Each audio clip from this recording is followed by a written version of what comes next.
It's 1987.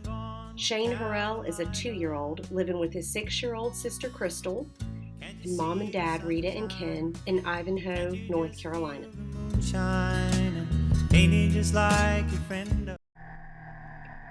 On October 8, 1987, Ken was tragically killed while trying to find out how fast the motorcycle he was riding would go, and instead discovering how quickly a 30-year life could end.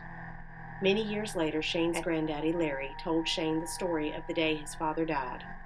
While out working in his field in Ivanhoe, North Carolina, Larry said he was startled by the scream of a motorcycle's engine and looked up just in time to see a flash of light and sound flying down the road. He thought to himself, "Now there's a fool that's going to kill himself," and sadly, he was right. What he did not know at the time was that the fool was his son.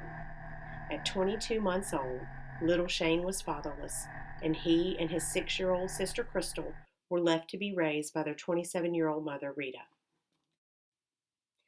Memories of his father are non-existent, but Shane does remember being on the back of a four-wheeler with his mother, Rita, and being mad that she wouldn't drive to the top of the sand dune like his older cousins did.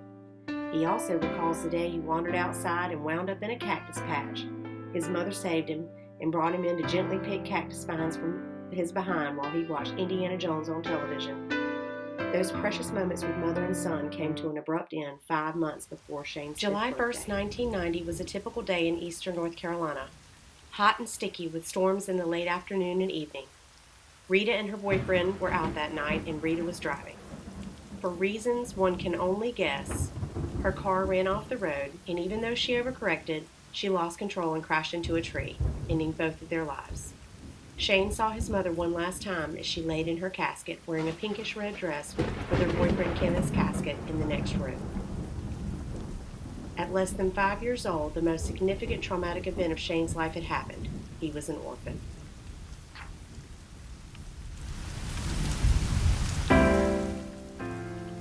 Fortunately, Shane and his sister Crystal were wanted, and multiple family members and close friends were willing to adopt them.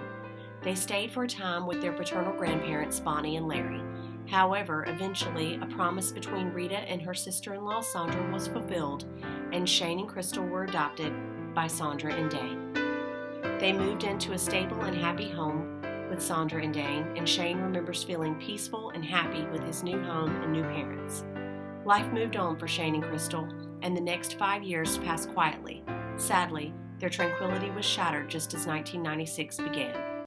On January 2nd, 1996, Shane's grandmother Bonnie, Shane, and his sister Crystal visited Wilmington, where they were to spend a fun day with family shopping for Shane's 11th birthday.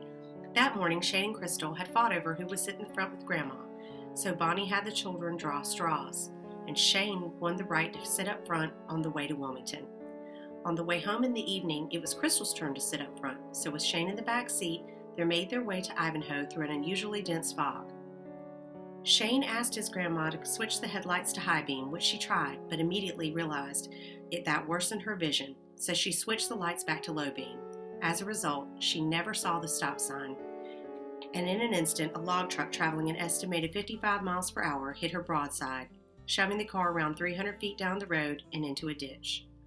The Oldsmobile was destroyed, and Grandma Bonnie and Crystal were killed instantly. Shane, in the back seat, was miraculously spared, though the Wilmington Star-News described the car as being horribly mangled. At 11 years old, Shane's life was spared, but this child, who had already lost both parents, was now faced with the loss of 2 of his final remaining immediate family members, Crystal and his beloved grandmother Bonnie. Since he was in the hospital with an external fixator in his leg securing his right femur and a cast on his broken left ankle and wrist, Shane missed the double closed casket funeral. He has no memory of the accident. He only recalls waking up in the hospital and being quietly told the news by Sandra, which made him so sad and in such pain, but never devastatingly so. Once again, Shane was swaddled in the love of his surrogate parents, Sandra and Dane. The entire extended family, church, and friends all gathered around Shane to try to ensure he never felt lonely or unloved.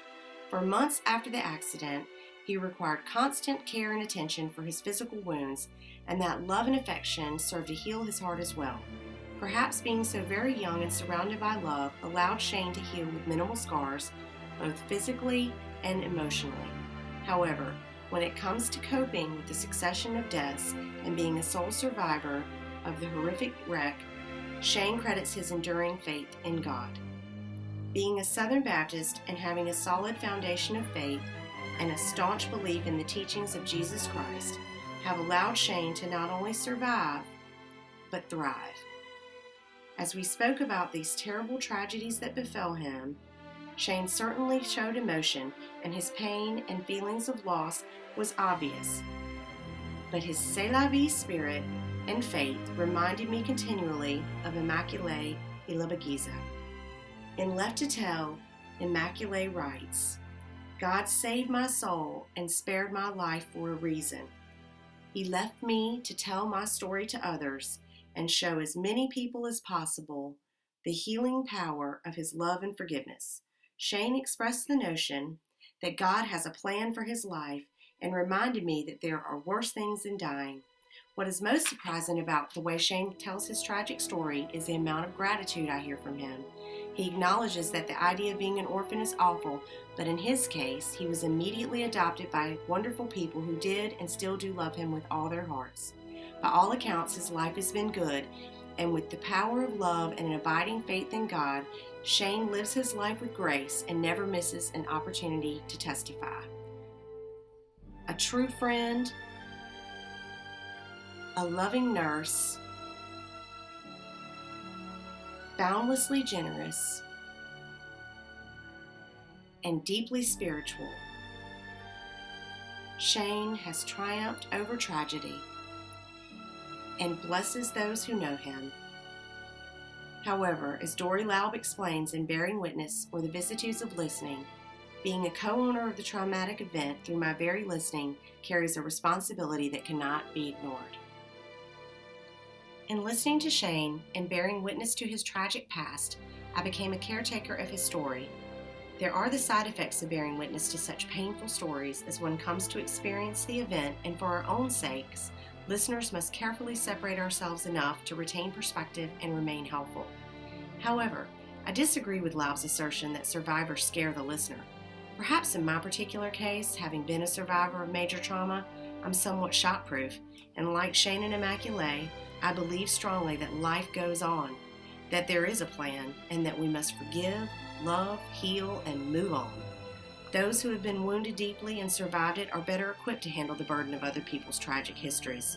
Personally, I'm honored to know Shane and to be able to offer him a safe place to unload the truth and the strength to share in his pain and loss. When our interview was complete and we had dried our tears, Shane hugged me tightly and thanked me for listening, a bright smile lighting his face. That smile confirmed that I had done my part as a listener and witness, for Shane seemed curiously unburdened for having told me, and I was filled with gratitude at having heard him.